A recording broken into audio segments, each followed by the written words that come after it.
हम रोग प्रतिरोधक क्षमता बढ़ाने वाला प्राणायाम करते हैं। रोग प्रतिरोधक क्षमता बढ़ाने वाला प्राणायाम करते हैं। इसको हम हायर एंटीबायोटिक कहते हैं।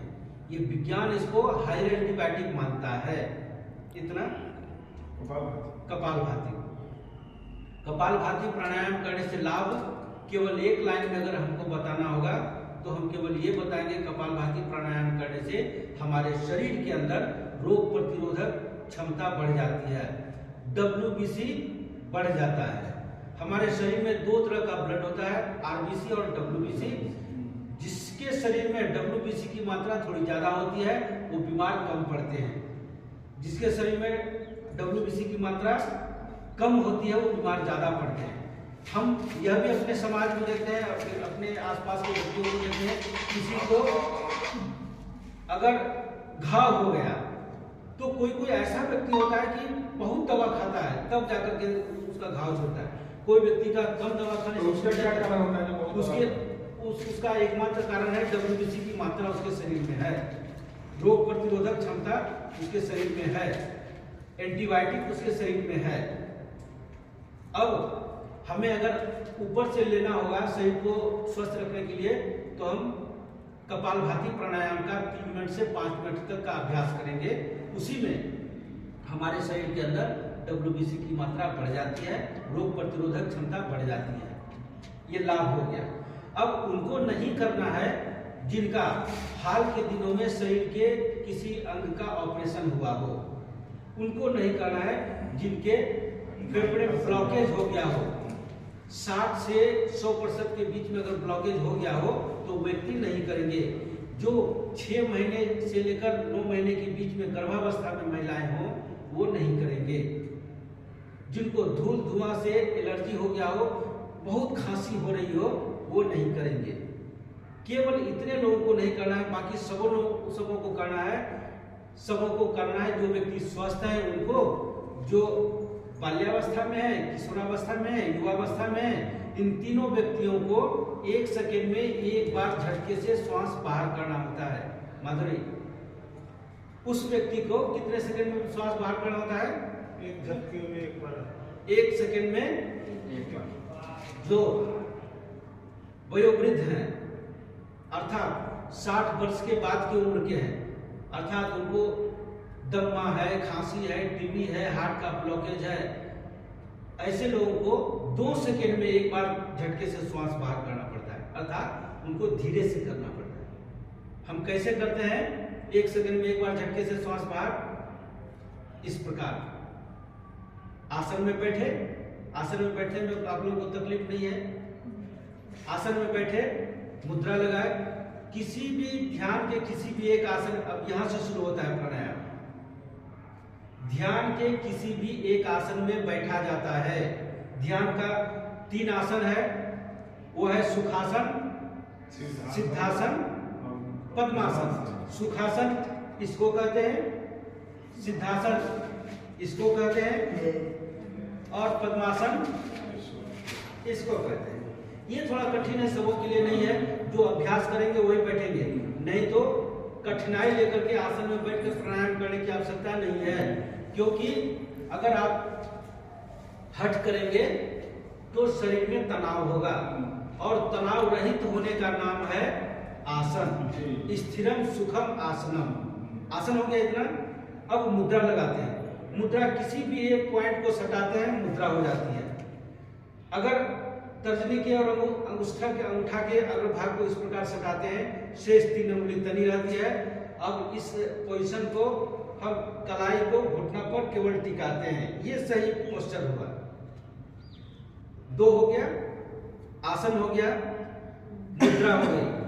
अब रीढ़ की स्थिति ठीक होगी, कमर सीधी, गर्दन सीधी, रीढ़ सीधी, गर्दन सीधी और सर सीधा, ऐसा। ये होने के बाद अब बच जाती है आंखें। हमारी 2 आंख सहजतापूर्वक बंद करते हैं। सब कुछ बंद हो गया।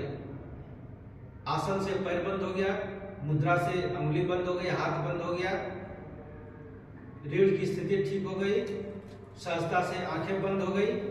एक अब खुला हुआ है, एक दौड़ रहा है, एक भी अभी चंचल है। वह है मन का घोड़ा, वह है मन, वह है चेतना। योग में शब्द आया है मन को चेतना, चेतना है।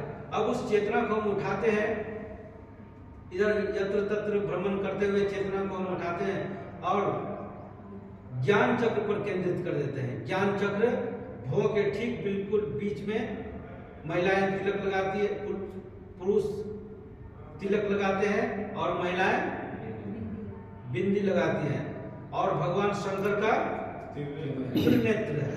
उसी स्थान को हम ज्ञान चक्र कहते हैं।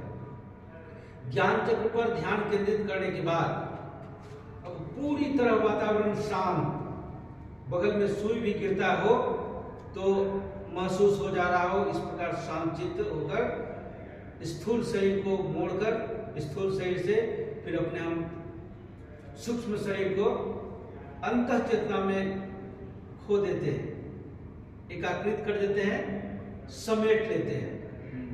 अब बगल में किसी भी प्रकार की आवाज हो हमें महसूस नहीं होती। महसूस इसलिए नहीं होती, सब यंत्र मेरा बंद है। स्थूल शरीर और सूक्ष्म शरीर दोनों सिमटा हुआ है अपने आप में, प्रकृति के सानिध्य में और ईश्वर के सानिध्य में। इतना होने के बाद तब अब प्राणायाम की स्थिति होती है। प्राणायाम में मैं क्या कहा, कितने सेकंड में छोड़ना चाहिए? 1 सेकंड में एक बार, और 1 मिनट में किनको? तीन अवस्था हो, किशोरावस्था, बाल्यावस्था। बिल्कुल। अब हम किशोरावस्था में है, बाल्यावस्था में है और युवावस्था में, उनके लिए प्राणायाम शुरू करते हैं इस प्रकार।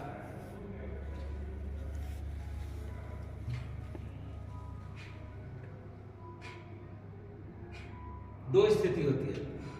पहला कि श्वास ऐसे, कुछ लोग योग भी एक यज्ञ है और इस यज्ञ करने के पश्चात हम शांति पाठ करते हैं।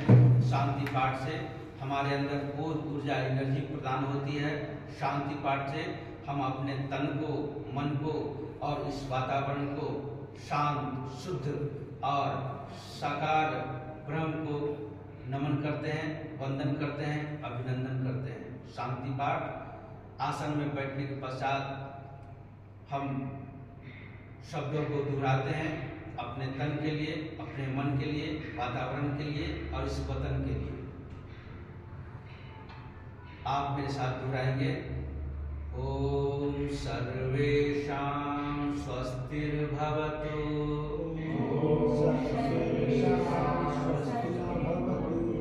सर्वेषां शांतिर्भवतु, सर्वेषां शांतिर्भवतु,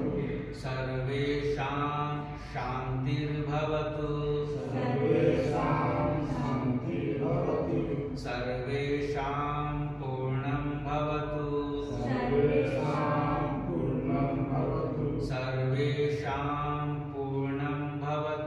सर्वेषां पूर्णं भवतु, सर्वेषां मंगलं भवतु, सर्वेषां